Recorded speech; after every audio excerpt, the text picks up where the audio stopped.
على نعمه الظاهرة ومننه الباطنة الذي فضل نبينا على سائر الأنبياء وجعل في أمته محدثين خلفاء ومجتهدين علماء وفقهاء ومتعبدين أولياء وأصفياء له الأسماء الحسنى والصفات العليا. أما بعد فقد قال الله تبارك وتعالى في كلامه المجيد وفي فرقانه الحميد: أعوذ بالله من الشيطان الرجيم. بسم الله الرحمن الرحيم. والعصر إن الإنسان لفي خسر إلا الذين آمنوا وعملوا الصالحات وتواصوا بالحق وتواصوا بالصبر. وقال رسول الله صلى الله عليه وسلم: الشتاء غنيمة المؤمن، الشتاء ربيع المؤمن، أو كما قال عليه الصلاة والسلام. সকলেই দুরূদ শরীফ পাঠ করি। আল্লাহুম্মা সাল্লি আলা মুহাম্মাদিন ওয়া আলা আলি মুহাম্মাদ কামা সাল্লাইতা আলা ইব্রাহিম ওয়া আলা আলি ইব্রাহিম إنك حميد مجيد. اللهم بارك على محمد وعلى آل محمد كما باركت على إبراهيم وعلى آل إبراهيم إنك حميد مجيد. আলহামদুলিল্লাহ, আল্লাহ পাকের মহান দরবারে লাখ কোটি শুকরিয়া যে আল্লাহ রব্বুল ইজ্জত আমাদেরকে জুমাদাল উখরা মাসের 3 তারিখে আল্লাহ তাআলার কাছে পৃথিবীতে সবচেয়ে সম্মানিত স্থান, পবিত্রতম জায়গা, আল্লাহ তাআলার প্রিয়তম ঘর মসজিদে আসার বসার, জুমআর পূর্বক্ষণে সংক্ষিপ্ত সময়ে দ্বীনি আলোচনা শোনার এবং বলার তৌফিক দান করেছেন। এজন্য সকলেই অন্তঃস্থল থেকে শুকরিয়া আদায় করি। কালিমাতুশ শুকুর, আলহামদুলিল্লাহ। আল্লাহ তাআলার অসংখ্য নিয়ামত রাজির মধ্যে অন্যতম গুরুত্বপূর্ণ এবং ব্যাপক একটি নিয়ামত হচ্ছে আমাদের ঋতুর পরিবর্তন, কালের পরিবর্তন। আল্লাহ তাআলা কুরআন কারীমে সূরা আসরের শুরুতে কসম করেছেন, কালের কসম করেছেন, যুগের কসম করেছেন, ওয়াল আসর। তো এই কালের কসম করে, সময়ের কসম করে আল্লাহ তাআলা এই কালের মর্যাদা প্রকাশ করেছেন। এটা যে আলাদা মর্যাদা সম্পন্ন বস্তু বা বিষয়, সেটা বোঝানোর জন্য আল্লাহ তাআলা কসম খেয়েছেন। তো আল্লাহ তাআলা এক এক দেশে এক এক রকমের ঋতু দান করেছেন। সব ঋতু সকলকে দান করেননি। আমাদের বাংলাদেশ ষড় ঋতুর দেশ, 6 ঋতুর দেশ হচ্ছে আমাদের বাংলাদেশ। তো এখানে আল্লাহ তাআলা 6 রকমের ঋতু দান করেছেন। এগুলো প্রত্যেকটি আল্লাহ তাআলার পক্ষ থেকে একটি বড় বড় নিয়ামত, প্রত্যেকটি আল্লাহ তাআলার পক্ষ থেকে অন্যতম একটি রহমত।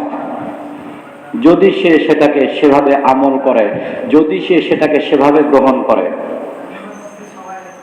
আল্লাহ তাআলা সূরা কুরাইশের মধ্যে 2টি কালের কথা, 2টি ঋতুর কথা উল্লেখ করেছেন। লিইলাফি কুরাইশ ইলাফিহিম রিহলাতাশ শিতাই ওয়াস সাইফ। কুরাইশদের অভ্যাস কুরাইশদের আদত কিরকম আল্লাহ তাআলা উল্লেখ করেছেন যে তারা সিরিয়া, ইয়েমেন এই জাতীয় রাষ্ট্রগুলোতে ব্যবসার জন্য ভ্রমণ করত। ইলাফিহিম, তাদের অভ্যাস হচ্ছে রিহলাতাশ শিতাই ওয়াস সাইফ। শীতা শব্দের অর্থ হচ্ছে শীতকাল, সাইফ শব্দের অর্থ হচ্ছে গ্রীষ্মকাল। শীতকাল এবং গ্রীষ্মকালের তাদের ব্যবসায়িক ভ্রমণ, এটা তাদের একটা অভ্যাস। তাহলে এই যে ঋতু, শীতকাল, গ্রীষ্মকাল, এগুলো আল্লাহ তাআলার পক্ষ থেকে অন্যতম একটি গুরুত্বপূর্ণ নিয়ামত, অন্যতম রহমত।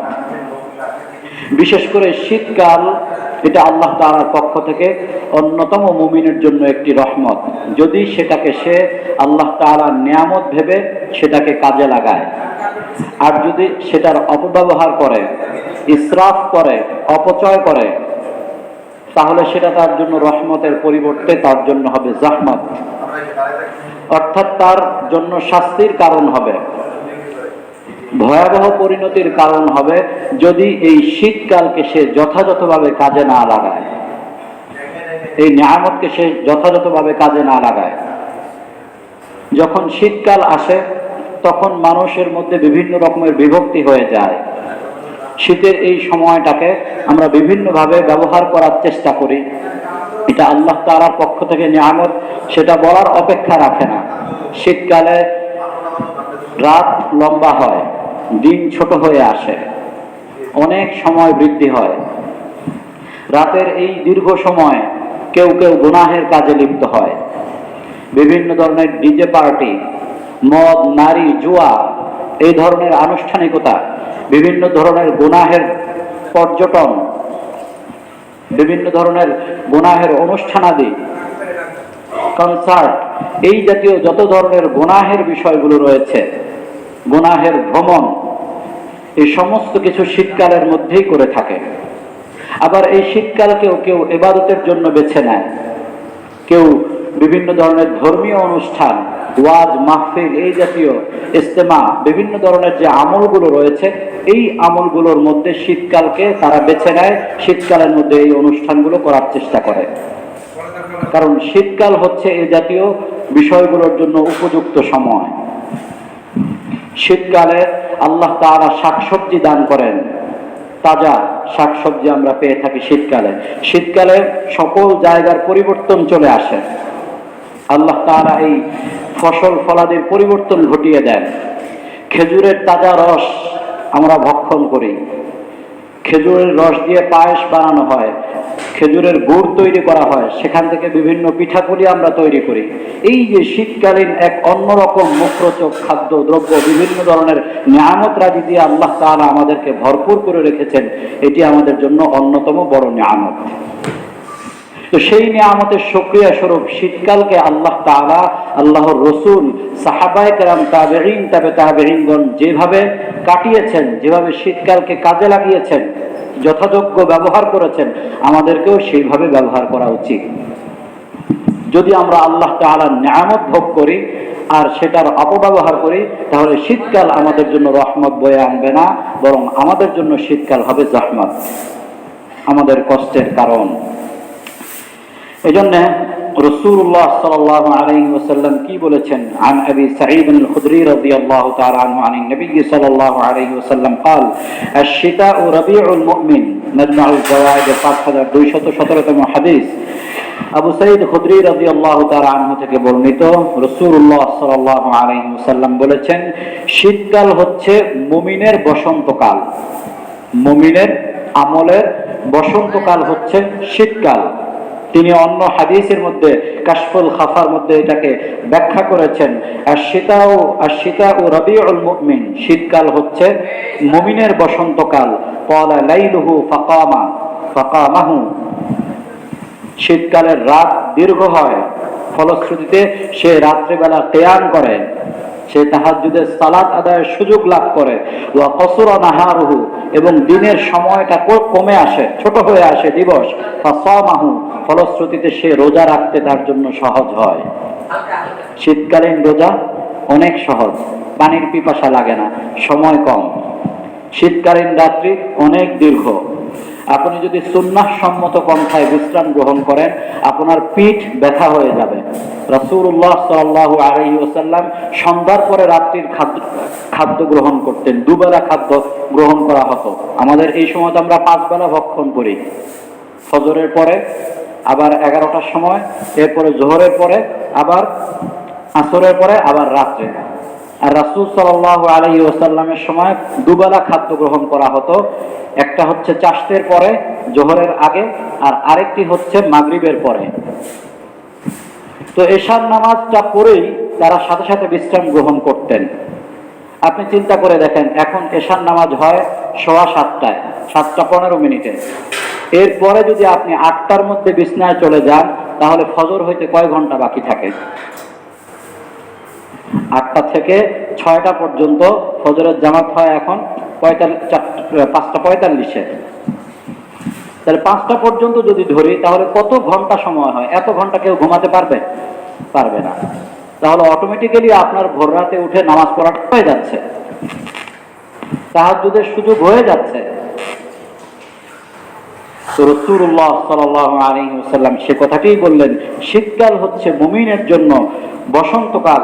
এটা শীতকালের রাত্রি লম্বা করে দেয়া হয়েছে যাতে সে রাত্রিতে জাগরণ করতে পারে। সাহাবা, তাবেঈন, তাবেঈন, আইম্মায়ে মুজতাহিদিন সকলেরই এই শীতকালের আমল ছিল। আপনি যদি কিতাবগুলো খুলে দেখেন সাহাবায়ে কেরামের আসার সাহাবা, দেখবেন সাহাবায়ে কেরাম শীতকালকে কিভাবে মূল্যায়ন করেছে। প্রচুরের উপরে হাদিস রয়েছে। হযরত ওমর ইবনুল খাত্তাব রাদিয়াল্লাহু তাআলা আনহু বলতেন, শীতকাল তোমাদের জন্য সুবর্ণ সুযোগ। আমিরুল মুমিনিন ওমর ইবনুল খাত্তাব কি বলতেন? শীতকাল তোমাদের জন্য সুবর্ণ সুযোগ। আর শীতা ও গানিমাতুল আবিদিন, মুসান্নাফে ইবনে আবি শাইবার 34,468তম হাদিস। ওমর ইবনুল খাত্তাব রাদিয়াল্লাহু তাআলা আনহু বলেন, শীতকাল হচ্ছে আবিদিন, যারা ইবাদতকারী, তাদের জন্য গনিমত, তাদের জন্য গনিমত অর্থাৎ অত্যন্ত মূল্যবান সম্পদ।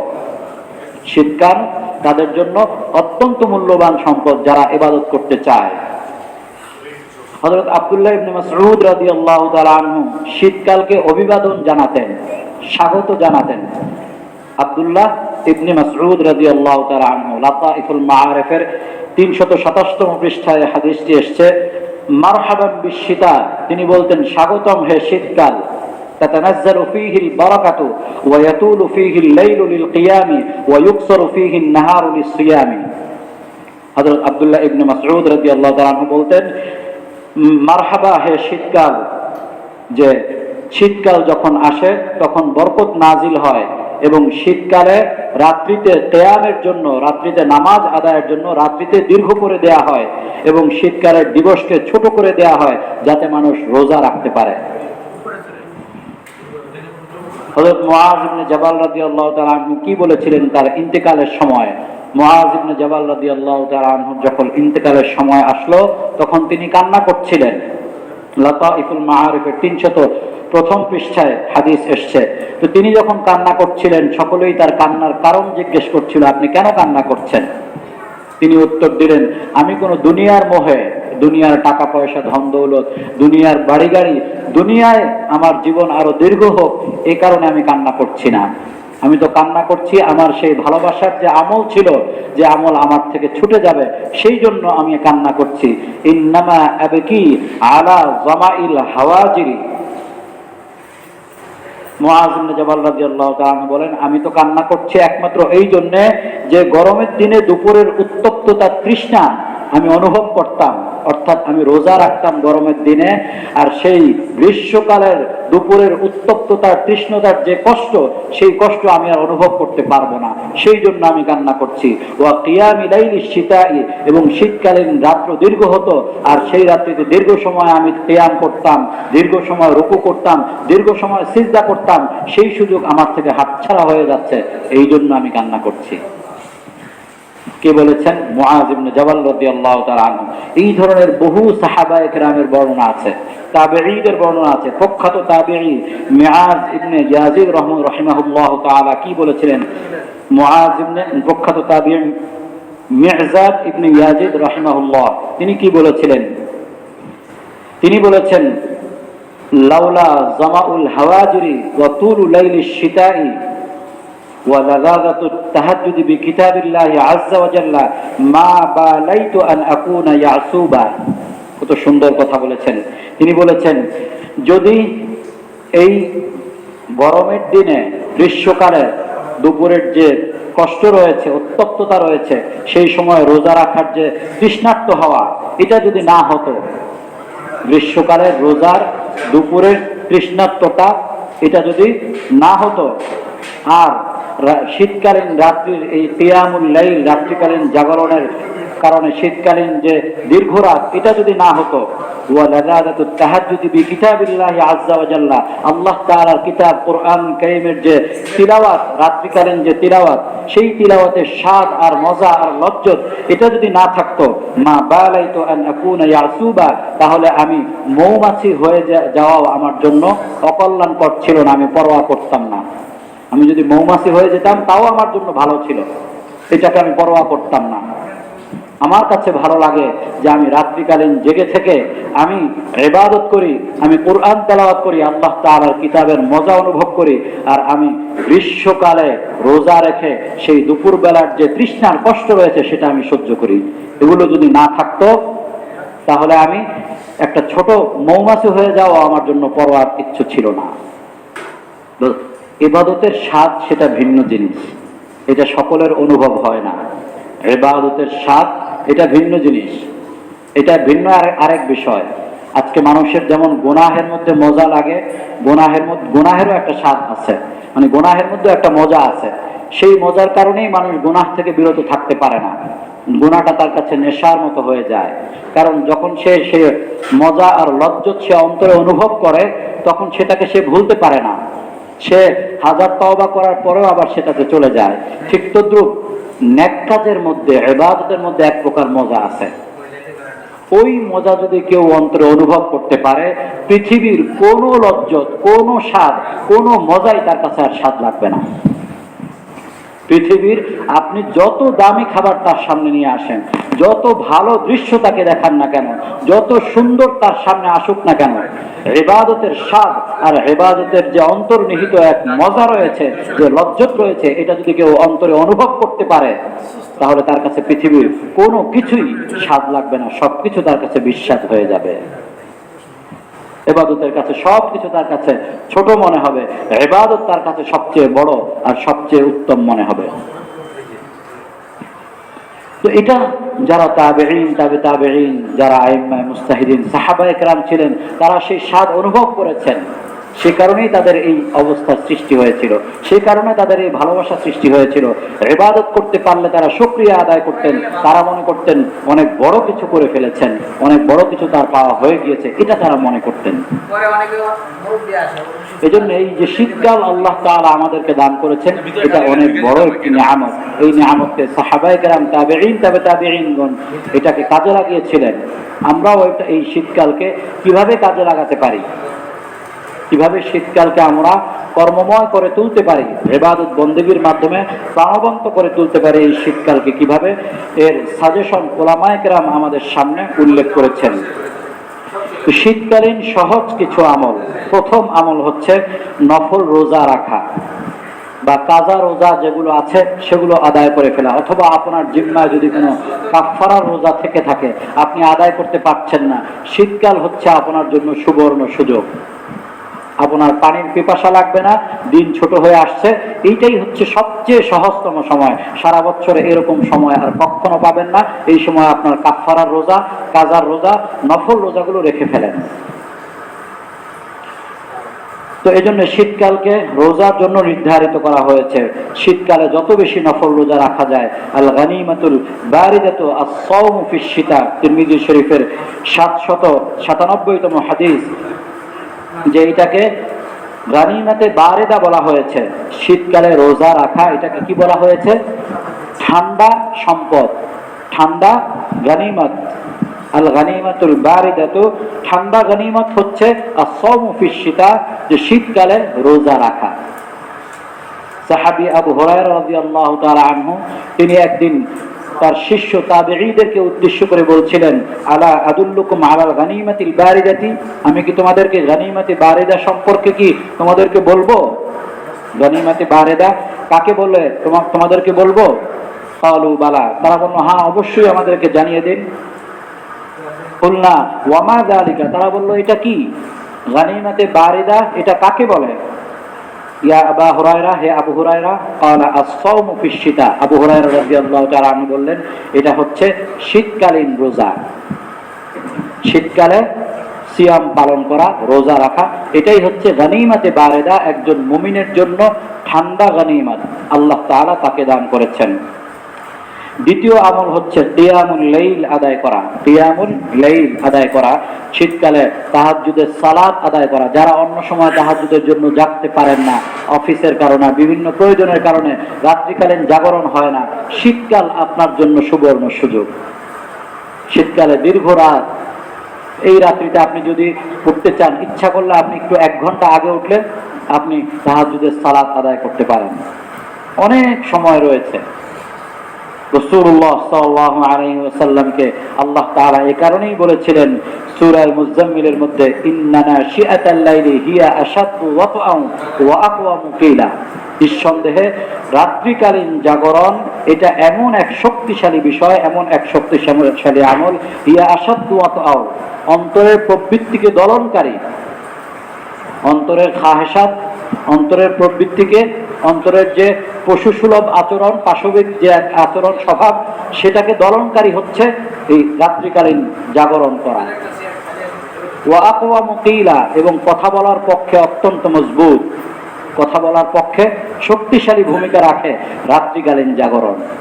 কারণ যারা রাত্রিকালীন জাগরণ করে তাদেরকে শয়তান ধোঁকা দিতে পারে না, তাদের অন্তরে এক শক্তি তারা অনুভব করে, সেই শক্তির কারণে সে কাউকে পরোয়া করে না একমাত্র আল্লাহ তাআলাকে ছাড়া। আর যখন সে আল্লাহ তাআলাকে ছাড়া কাউকে পরোয়া করবে না, তখন তাকে কেউ ধোঁকা দিতে পারবে না, সে কারো সামনে মাথা নত করবে না, তার কথা অত্যন্ত শক্তিশালী মজবুত হবে। সে কথাই আল্লাহ তাআলা বললেন ওয়া আকওয়ামু কিলা, সে কথার ক্ষেত্রে তার শক্ত অবস্থান সৃষ্টি হবে। এবং হিয়া আশাদ্দু ওয়াতআন, তার অন্তরের যে পাশবিকতা রয়েছে, প্রবৃত্তি রয়েছে, সেই প্রবৃত্তি দলনের ক্ষেত্রেও অত্যন্ত শক্তিশালী ভূমিকা রাখে রাত্রিকালীন জাগরণ। তো যদি কেউ চায় যে আমার অন্তরের খাহেসাত রয়েছে, আমার অন্তরের সেই খাহেসাত থেকে আমি নিজেকে মুক্ত রাখতে পারি না, তার মেডিসিন হচ্ছে আপনি রাত্রিকালীন জাগরণ করেন, আপনি নিজেকে নিয়ন্ত্রণ করতে পারবেন। আপনি রাত্রিকালীন জাগরণ করে দেখেন, ভোর রাতে উঠেন, তাহাজ্জুদের সালাত আদায় করেন, আপনার অন্তরকে আপনি কন্ট্রোল করতে পারবেন, শয়তান আপনাকে সহজে ধোঁকা দিতে পারবে না। কারণ এটা হচ্ছে কষ্টের আমল। কষ্টের যত আমল রয়েছে সকল আমলের ক্ষেত্রে শয়তান পরাভূত হয়। আর যখন শয়তান পরাভূত হয়, শয়তান আপনাকে ধোঁকা দিতে পারবে না। আল্লাহ তাআলার রহমত আপনার মধ্যে আসবে, আল্লাহ তাআলার ভয় আপনার মধ্যে আসতে থাকবে, আপনার অন্তরে এক শক্তি আপনি অনুভব করবেন। 3 নম্বর আমল হচ্ছে কিয়ামুল লাইল। 3 নম্বর আমল হচ্ছে কোরআন তিলাওয়াত করা, জিকির আজকার করা। কোরআন তিলাওয়াত করা রাত্রিকালীন হতে পারে, দিনের বেলাতেও হতে পারে। রাসূলুল্লাহ সাল্লাল্লাহু আলাইহি ওয়াসাল্লামকে আল্লাহ তাআলা বলেছেন আও জিদ আলাইহি ওয়া রাত্তিলিল কোরআনা তারতিলা ওয়া মিনাল লাইলি ফাতাহাজ্জাদ বিহি নাফিলাতাল লাক। রাসূল সাল্লাল্লাহু আলাইহি ওয়াসাল্লাম আল্লাহ তাআলাকে বলেছেন রাতের কিছু অংশে তুমি জাগ্রত হও এবং তুমি তাহাজ্জুদের সালাত আদায় করো এবং তুমি তারতিলের সাথে কোরআন তিলাওয়াত করো, তারতিলের সাথে কোরআন তিলাওয়াত করো। এজন্য রাত্রিকালীন জাগরণ করে নামাজের মধ্যে কোরআন তিলাওয়াত করতে পারা। যদি আপনি নামাজে পড়তে না পারেন তাহলে আপনি দেখে দেখে তিলাওয়াত করুন, রাত্রিকালীন তিলাওয়াত করুন, দিনের বেলায় তিলাওয়াত করুন। কোরআন তিলাওয়াত করা, বেশি বেশি কোরআন তিলাওয়াত করা। উবাইদ ইবনে উমাইর রাদিয়াল্লাহু উবাইদ ইবনে উমাইর রাহিমাহুল্লাহু তাআলা শীতের সময় কি বলতেন?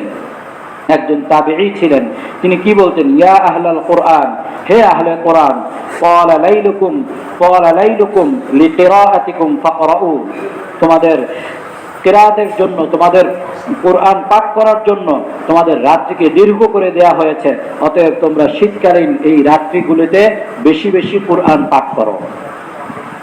শীতকালীন রাত্রিগুলিতে বেশি বেশি কোরআন তেলাওয়াত করো, কেননা তোমাদের রাত্রিগুলোকে দীর্ঘ করে দেয়া হয়েছে লিকিরাআতিকুম, তোমাদের পাঠ করার জন্য। সে কারণে শীতকালের এই সময়টাতে বেশি বেশি কোরআন তিলাওয়াত করা, জিকির আজকার করা। গরমের কালে অনেক সময় দেখা যায় যে কিছুক্ষণ জিকির করলে, কিছুক্ষণ তিলাওয়াত করলে হাঁপিয়ে ওঠা হয়, কিন্তু শীতকালে যেহেতু পানির পিপাসা কম লাগে, সে কারণে অধিক তিলাওয়াত করলেও গলা শুকিয়ে যায় না বা কষ্ট হয় না। 4 নম্বর আমল হচ্ছে অধিক সওয়াব অর্জনের সুযোগ রয়েছে শীতকালে। অধিক সওয়াব অর্জনের সুযোগ রয়েছে শীতকালে। শীতকালে আপনার যে সকল আমলগুলো রয়েছে, যেমন শীতকালে ওযু করা। ঠান্ডার মধ্যে সঠিকভাবে ওযু করতে গেলে ঠান্ডা লাগে, কষ্ট হয়।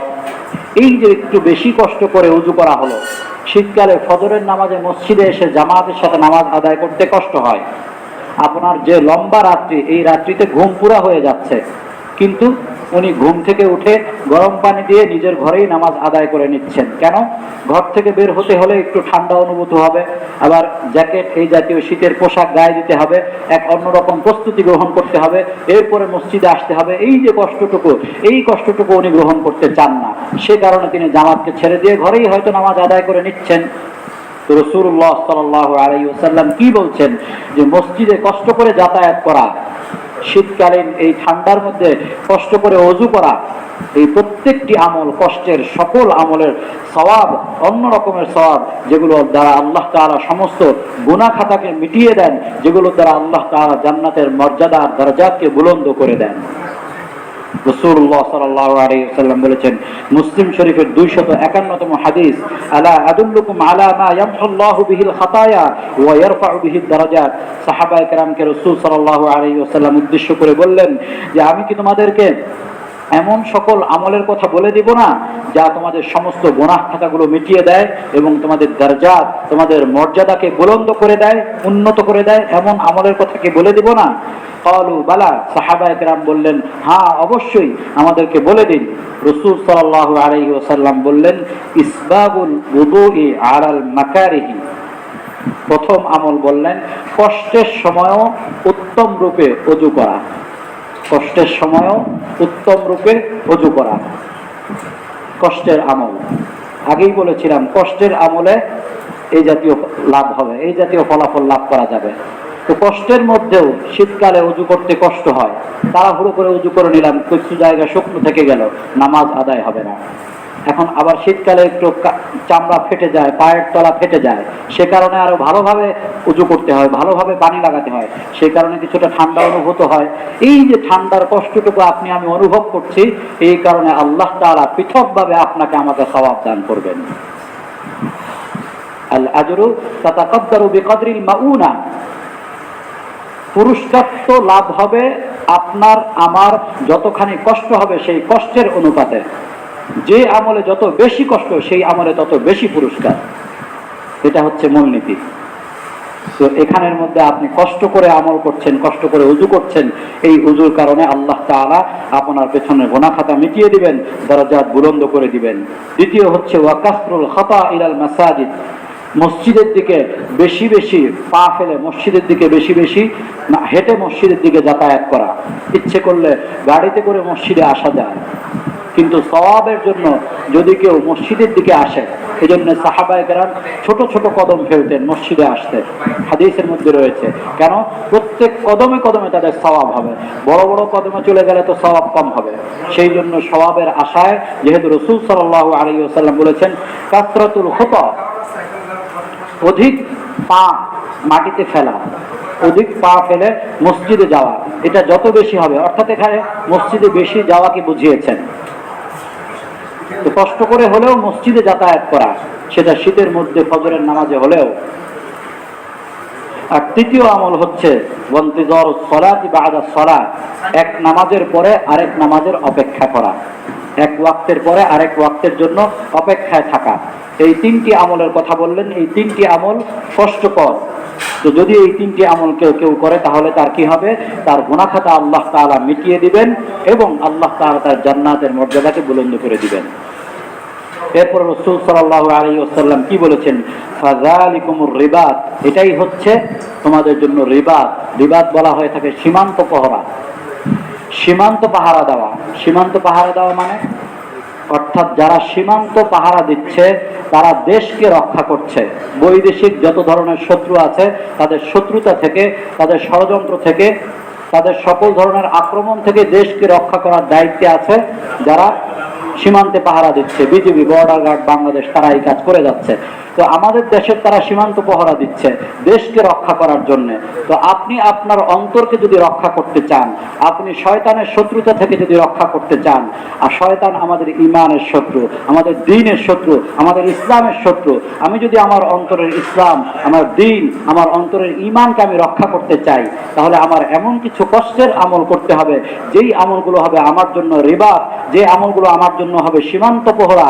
এই সীমান্তের ব্যারিকেড যখন থাকবে, এই কষ্টের আমলগুলো থাকবে যে শীতের রাত্রিতে কষ্ট করে ওঠা এবং তাহাজ্জুদের সালাত আদায় করা, শীতের রাত্রিতে উঠে কোরআন তেলাওয়াত করা, কষ্ট করে ওযু করা, ফজরের নামাজে আসা, যত ধরনের কষ্টের আমলগুলো রয়েছে, এই কষ্টের আমলগুলো যদি বান্দা করে তাহলে তার অন্তর মজবুত হবে, অন্তরের খায়েশাতকে সে পদদলিত করতে পারবে, শয়তানকে সে পরাভূত করতে পারবে। এটা তার জন্য রিবাত হবে, এটা তার আমলের জন্য, তার ঈমান দ্বীনের জন্য, তার ইসলামের জন্য সীমান্ত প্রহরা হবে। শয়তান তাকে শত্রুতা করে তাকে কোনো ধরনের ধোঁকায় ফেলতে পারবে না। এটা কি রাসূল সাল্লাল্লাহু আলাইহি ওয়াসাল্লাম বলেছেন, ফাযালিকুমুর রিবাত, এই সকল আমলগুলো হচ্ছে তোমাদের জন্য সীমান্ত প্রহরা। 5 নম্বর আমল, শীতার্তদের মাঝে শীত বস্ত্র বিতরণ করা। শীতার্তদের মাঝে শীত বস্ত্র বিতরণ করা এটাও অনেক বড় আমাল। এটা আমরা প্রতি বছরই আলহামদুলিল্লাহ করে থাকি। কিন্তু আমার কথা হচ্ছে এটা যেন আমরা শীতের শুরুতেই এই প্রোগ্রামটি নেই। এটা যেন এমন না হয় যে প্রোগ্রামটি অনেক পরে নিলাম, এরপরে যখন এই সকল শীত বস্ত্রগুলো একত্রিত হলো, শীতের শেষে গিয়ে আমি এগুলো বন্টন করলাম। এটা বেশি উপকারে আসে না, হয়তো বা পরবর্তী বছর তার উপকারে আসবে। কিন্তু উত্তম হচ্ছে এই যে এখন শীত শুরু হচ্ছে, এখনই এটার জন্য আমরা প্রোগ্রাম নেই। শীত বস্ত্র এটা কালেকশন করার জন্য এখন থেকেই আমরা সেটার দায়িত্ব নেই এবং এটার জন্য যে যেভাবে করে কাজ করছি এখন থেকে শুরু করে দেই। এটার জন্য কমপক্ষে 15 দিন, 20 দিন, 1 মাস সময় লাগবে, এরপর আমরা বিতরণ শুরু করে দেই। কিন্তু এই পরবর্তীতে শীতের মাঝখানে এসে শুরু করলাম, কিন্তু সেটা শেষ হলো গিয়ে শীতের একেবারে শেষ পর্যায়ে এগুলো বন্টন করলাম, তাহলে তো তেমন কোনো লাভ হলো না।